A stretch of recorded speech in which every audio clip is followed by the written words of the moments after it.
Welcome to Overtime with Jared P. and Johnny O. We got a big show planned for you. Our NFL Power 5 going into week 4 of the NFL. And then we're going to talk about, teams that you think are going to make the playoffs, but it seems like their season could already be in jeopardy and more. We'll get into a lot more, all things NFL.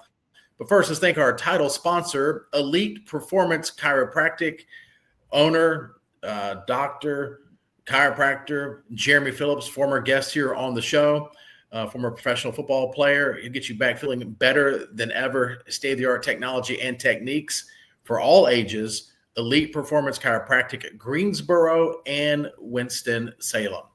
All right, Johnny, what's your Power 5 going into this week? We got to get Jeremy out on a football field, and you and I will just tackle the hell out of him. What do you think? You think we could get him down? Yeah. Yeah, if you can get him first, and I'll come jump on him afterwards. Yeah, he might get us down before we get him down. But, All right, my so-called A-list or Power 5. Very interesting after week 3. So we'll start at number 5. Let's see here. I got to go with the Colts. They are playing really good, solid football. The Indianapolis Colts. Their offense is on fire. They're at about 420 yards a game. Okay, that's explosive. Daniel Jones, all of a sudden everyone's talking highly of him. They were putting him down before the season, and now he's a stud. He's passed for 3. He's run for 3 touchdowns. No interceptions. There it is. The no turnovers, and the Colts are 3-0 with a solid running game too. Jonathan Taylor leading the league, in rushing with over 338 yards, I guess, 3 touchdowns. That's an all-around very good football team. And if Daniel Jones can continue doing what he's doing and not turning the ball over, they will be calling him Danny Dimes once again. So, yeah. But that's my number 5. You want me to go down all mine, or you want to go back and forth? What do you want to do? We can go back and forth. All right, go ahead. Who's your number 5? I'll go. Yep. I actually have the Colts as well, and the Colts, they're in a weak division, but they look really, really powerful with you must have a Baker Mayfield, Sam Darnold rebirth with Daniel Jones, and then balanced running attack and it's solid defense. So, and they're in it looks like will be a weak division. So they stay healthy and keep on this track. They could run away with this division and get a home game, and who knows, goes from there. They're definitely a surprise team of the season, but yeah, I have them at number 5. Yeah, no, that's a good.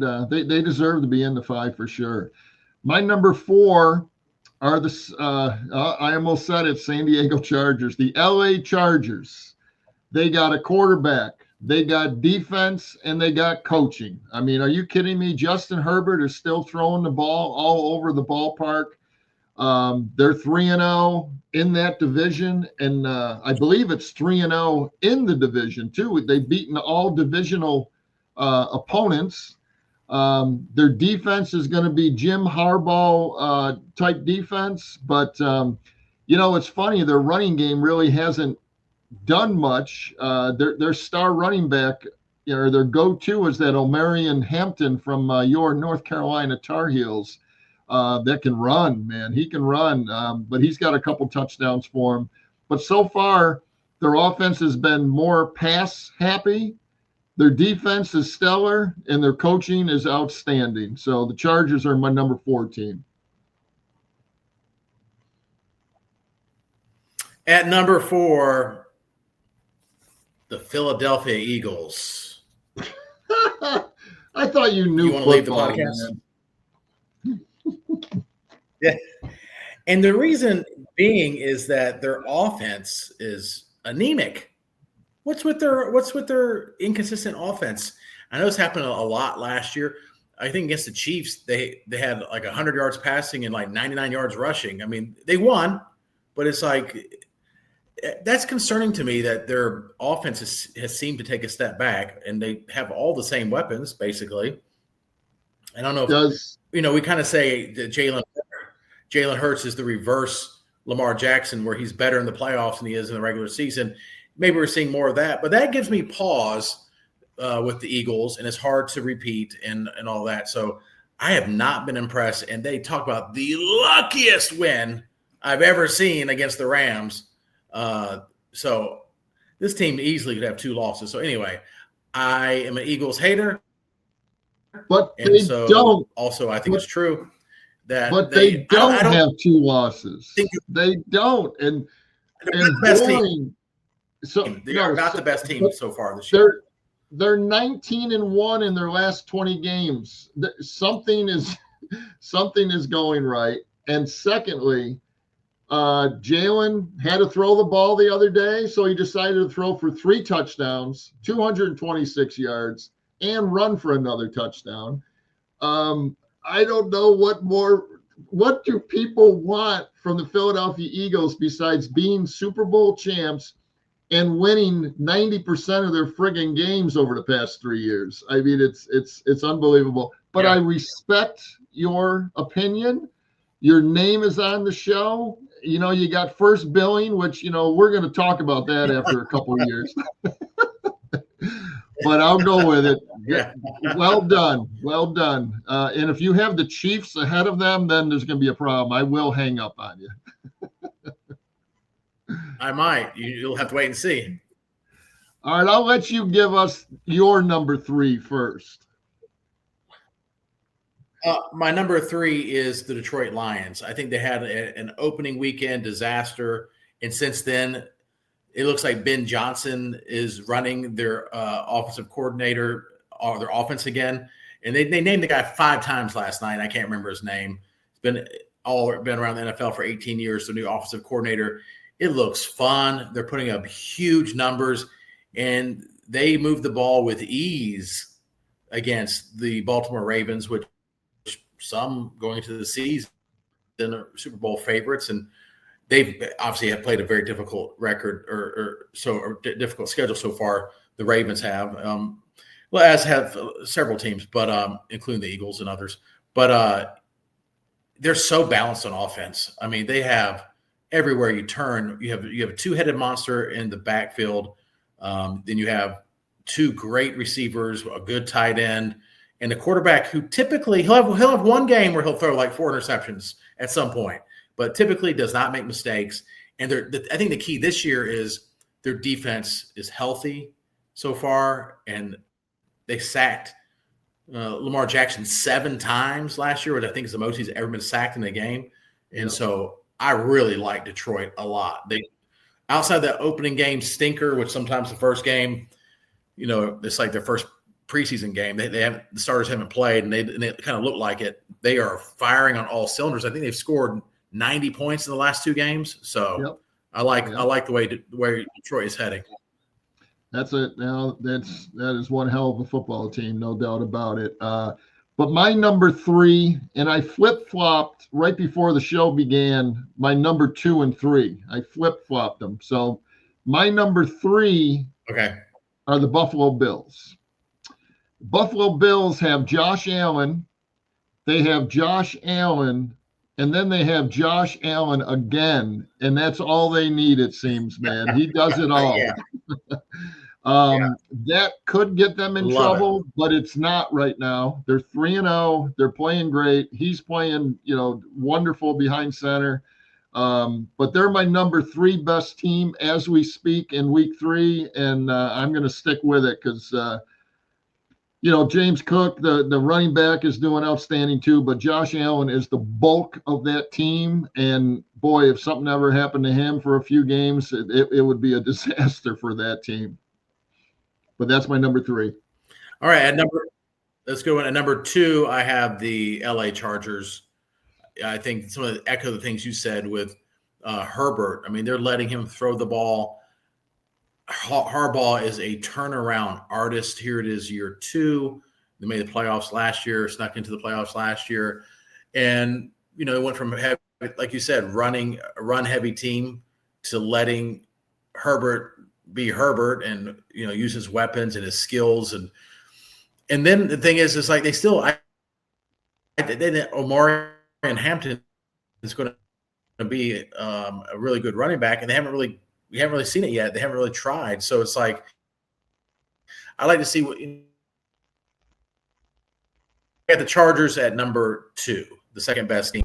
Coaching, offense, defense, the fact that I think they'll be able to run the ball, and they haven't needed to yet. And so I've really enjoyed watching an entertaining offensive team as opposed to last year. Yeah, absolutely. My number 2 that I flip-flop from 3, Detroit Lions. All the things that you said, man, they got a defense this year. And I mean, a very good defense. If they stay healthy, this team is scary. And that's what happened to them last year. They were a scary team last year, but they ran into some defensive injuries that were just, it hampered them big time. But, they have the best offense, the most exciting offense in all of football. I mean, that is fun to watch, man. That is made for when Detroit's on, they're like, when the Bulls would play, you gotta watch it. I don't care if you're a fan or not. You just don't know what's going to happen. And a couple of their trick plays last night were fantastic, and they're so smooth. That team is great. Jared Goff is, just doing his thing. Ever since I watched that Netflix special, I really like Jared Goff. I like his wife too, but his wife is something else. Yeah. But with that two-headed monster that you mentioned, Montgomery and Gibbs, I mean, what a dynamic duel that is. I mean, it doesn't matter who's in the backfield for those guys. And, they each, I think they've combined for 5 or 6 touchdowns already, all kinds of yards. And Detroit is a solid number 2 on my list and creeping up in a hurry. Well, and we know you're number 1. Oh, such a homer. Let me get to number 1. I mean, it's the Eagles until they get knocked off. Yeah. They're the Super Bowl champs. They put up offense on Sunday because they had to. Turnovers they've had 1 turnover in 3 games, and they're just they are the best team, and they have weapons, as we saw with the passing game. AJ Brown and Devontae Smith catching touchdowns and 100 yards receiving. Dallas Goedert, I love him at tight end. And Saquon hasn't even broken a sweat yet. Okay, 3 games in, he hasn't showered after a game. They're saving him for when they really need him. They're in control right now, and they just had 3 of the toughest games out of all the NFL teams, to be honest with you. When you got the goofball Cowboys, which got beat again, which was wonderful. Kansas City, and then the LA Rams, who are a fantastic football team. That's a pretty good 3-game winning streak right there. So they're my number 1. Yeah. And my number 1 team is the team that, I've doubted for the last 3 years is the Buffalo Bills. Ooh, averaging 34 points per game. 34 points per game. Red zone efficiency, 67%. So he scored touchdowns 67% of the time in the red zone. They can improve on that, but it's still a strong number.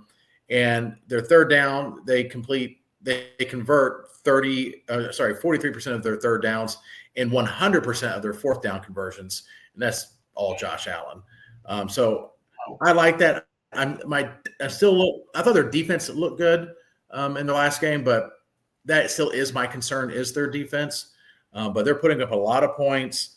And, I still can't name like a real weapon that Josh Allen has on the perimeter, but, where it's a household name. I mean, he's doing it. He's doing it well. And it might just be, I think, in their division is looking weaker by the week. I mean, the Dolphins were competitive in their last game, but they lost to the Bills. At least they were competitive.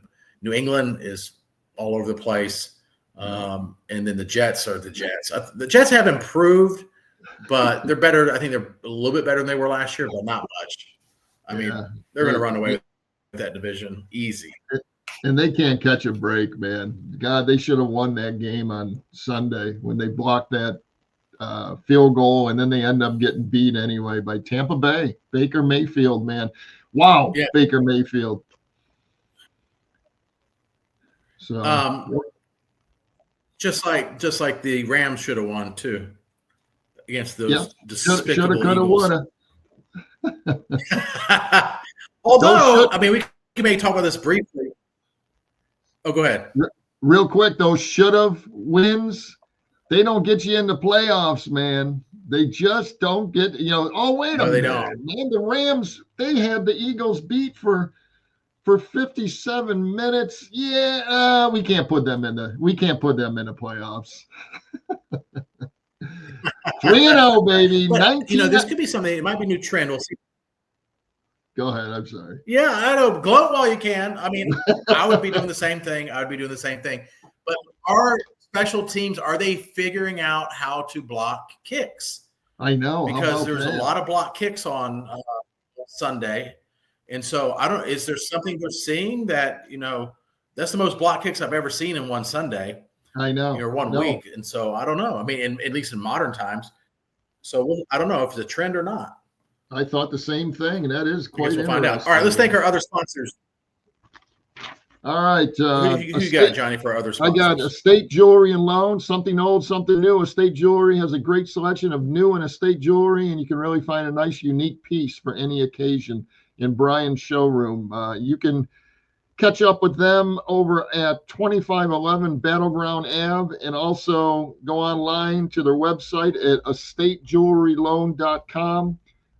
Gold is I believe at a very all-time high right now. Go see Brian and see what he can do for you. And also Salsarita's Fresh Mexican Grill, located in High Point at the Palladium, and in Greensboro in the Target Shopping Center on New Garden Road. You got a food truck, or he's got food trucks, catering, daily specials, and you can check out their menu at salsaritas.com. We highly recommend that place.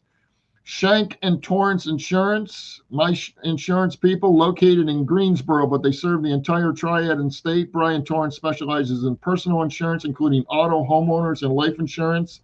You can call him at 336-310-1320 for all your insurance needs. And also just stop in over at Tee It Up Indoor Golf over on Battleground Ave. He's got 3 simulators. Tell Davis that we sent you, and he will give you 30 minutes free on any one of those 100,000 golf courses that he can get you up on. So that's Tee It Up Indoor. That's it. Awesome. If you want to be a part of the podcast, send Johnny a message, sportscarolina@gmail.com, sportscarolina@gmail.com. All right. So who are your early MVP contenders?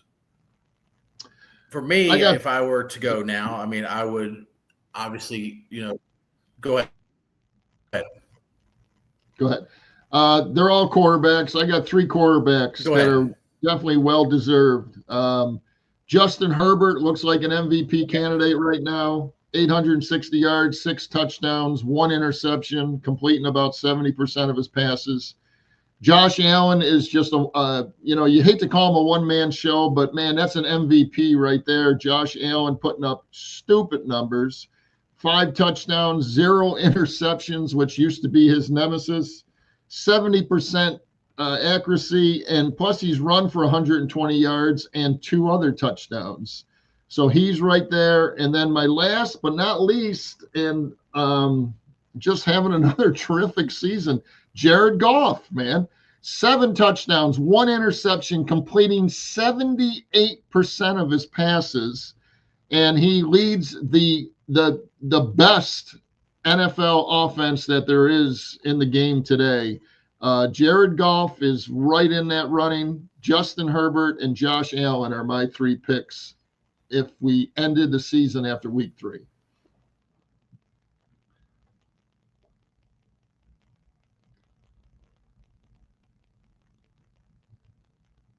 Jared, what do you got? It looks like Jared froze up on us. Let's see if we can get him back. But a little more on Jared Goff. He's thrown for 761 yards. He's had that one bad game at the beginning of the year. I think he only threw for 140 yards, and that just wasn't Detroit Lion football against Green Bay that day, because they certainly look like the team from last year. And again, Josh Allen he's a one-man show, and he's doing all kinds of great things. So, he's definitely in that MVP area. And of course, Justin Herbert, who's leading the Chargers. They are doing unbelievable. And with him, I've had question marks about him just because they speak so highly of him, and he really hasn't done that much in the past 4 years. But this year he is showing why they've been talking about him. Justin Herbert and Jim Harbaugh has made a really good team, a little coach QB team, and he's letting them throw the ball, and he's got weapons, including my man Keenan Allen, and he's ripping it up. So that's all good stuff. Our next segment, now that Jared has left the show, a little Wi-Fi problem, I guess, but our biggest surprises. We were going to come up with who is our biggest surprise after week 3. Mine might be, if he gets back on, Jared, is going to be probably a different one than he has. I think he's coming back now. Let's see. I'm back. I don't know what happened. Shut us both down. I don't know if you heard my great dark horse candidate. No. I agree with that you said. Daniel Jones. Okay. Yep. They're undefeated. Now, he didn't have a lot of passing. He has 3 passing touchdowns. You mentioned that earlier, but he's completing 71% of his passes, right at 72% of his passes, 111 passer rate, and QBR 85. And he has 816 yards passing, so about 260, 270 a game. And, not a lot of rushing yards, but he has 55 yards. But he can do it on his feet. But he has 3 rushing touchdowns with only 55 yards rushing. So, dark horse, not my favorite. I think if the season ended today, I think you have to give it to Herbert or Josh Allen. But it's a long season. We'll see what happens. Jared Goff, I love that pick with Jared Goff. If he can keep it up and do what he's been doing, he's just a workman-like quarterback. I mean, you look at in the game, you're like, oh, like you said, 78% of your passes in the NFL. Are you kidding me? That's insane. Amazing. Yep. He's so accurate, man. He really is. All right, so what? Absolutely. And then, like you said, his wife, he's already won in life with his wife. So not to keep talking about how his wife is beautiful, but and she seemed like she's very supportive. Like, she doesn't seem like to know a lot about football, according to the documentary quarterback. But she was like at a photo shoot, remember, in the first season that Detroit was like 0-11 or 12 or whatever, and they won their first game, and she's getting word that they won, and she was super excited. I don't know. I like that. It made you like Jared Goff and his family situation a lot. Absolutely. I love that in his office where he watches. All right, so let's end the podcast. When he watches film in his office, he's got a picture of the calendar that she's the calendar girl on. I thought that was kind of cool. That would be nice, huh? Oh, yeah. Yes. I love it. Yeah, absolutely. Yeah, exactly. Like, who's that calendar girl? That's my wife. All right, so let's end the podcast with, what team do you think's in big trouble? Now, these are not just – it's not like, a team that is perennial losers, but a team that going to the season you're thinking this team is a Super Bowl contender or a deep playoff contender, and their season's in trouble. And, I can go first with probably the most obvious, although I think they've righted the ship. But, again, they're playing a first-place offense. First-place schedule, just like the Eagles are. The Kansas City Chiefs, they are in jeopardy of not even making the playoffs. 1-2. Offense looked better on Sunday, but it's against the Giants, who we thought after the way they played against the Cowboys made that something, but then the Cowboys looked bad. a legitimate chance they might finish third in their division. I mean, the Raiders are going to finish last, but they're a legitimate chance they might finish third behind the Broncos, who've been kind of invented some ways to lose recently, and then obviously the Chargers right now. I really think they're in trouble. I think going to this season, there's fatigue with them. Rashee Rice being out the first 6 games really hurts them a lot more than I think people think. The hope that you have if you're a Kansas City Chiefs fan, obviously, is Andy Reid, Patrick Mahomes, and their defense has been lights out. Their defensive metrics are insane. I mean, their defense is keeping them in every single game. And so that's one team. I have other teams their season is in trouble. What about you, Johnny? Well, I think I read the memo incorrectly. My surprise team that I'm coming up with is I'm surprised that they're doing so well at this point, which is no big deal. I'm going to give you that one. I didn't know it was, surprising on a bad note. This is on a good note, but it scares me a little bit. My biggest surprise is the San Francisco 49ers are 3-0, okay? And they have lost Brock Purdy. Bosa is out, I think, for the rest of the year on the defensive end. George Kittle is on the injured reserve list. Their top tight end, he's gone for at least half the season, I guess. And then we all know Christian McCaffrey, who has played very well to this point, but he's so injury prone. Who knows what's going to happen to him on, every play you kind of worry that he's going to get injured. So my biggest surprise is how well the 49ers have done so far with all those injuries and everything going against them. Now they beat the Cardinals, the lowly New Orleans Saints, but then they beat Seattle, with those injuries. So that's my surprise team right now, San Francisco 49ers. They always seem to their system has always just been a great NFL football system throughout how many coaches they've had. And they just know how to win. So if they get all those guys back, look out for that team. Yeah, Mac Jones has played great filling in for Brock Purdy. I mean, so much so, are you thinking, man, is there going to be a controversy? Probably not, because they paid him a whole bunch of money. But, I think that's a good one. I mean, I think a team that I think could be in trouble, to go back to that, I think the Ravens could be in trouble. I mean, they've lost 2 heartbreaking games, but you keep doing that, and Derek, this is a crazy. Did you hear the stat in the previous 750 carries? Derrick Henry had 2 fumbles, and then in the last 50 carries, he had 2 fumbles. It's wow. It was unluck, but this is a guy, he does not fumble the ball, and now he's fumbled twice on last-minute drives in the fourth quarter that cost his team. That cost his team. That cost both ball games right there, and that's just so not him. It is. It's kind of that's what I mean, man. We live a half a day at a time. You just don't know what's next, man. And that's why I'm not. Do I bet a little bit? Yes, but man, I'm not a betting man because just too many crazy things happen, and I don't know. I've just never been lucky on betting on anybody else but myself, I guess. So, but yeah, that's going to be interesting. That's right. So, but that's about it. All right. Anything else? We got through it. Yep. No, just little technical issues here and there, but NFL is back. I think they said there were 7 games decided on the last drive, which is the most in 40 years. This past week, it's the best, And then even when teams, sometimes there's blowouts. It's teams that you're kind of like, oh, their offense is good now. I mean, like Washington looked really good without Daniels against the Raiders. Put up 41 points, and the Lions are putting up huge points. And then, but it's week to week. Any given Sunday, any given team can win, and that's what I love about the NFL.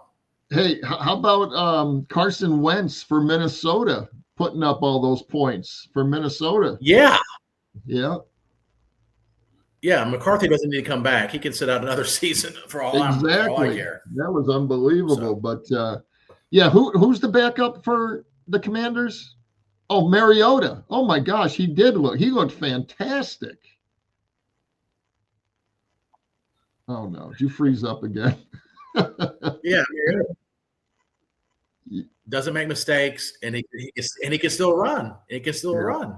Yeah. And Washington did, rush for over 200 yards against the Raiders. And boy, if they can run the ball halfway like that for the rest of the season, and then Jane Daniels getting back, they can do something. But it's a long season. We'll see what happens. Until next time. All right, man. See you next week.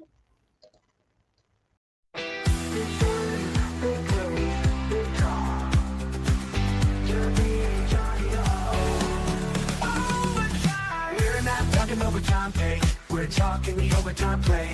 The big stories, the big plays, the big drama. We got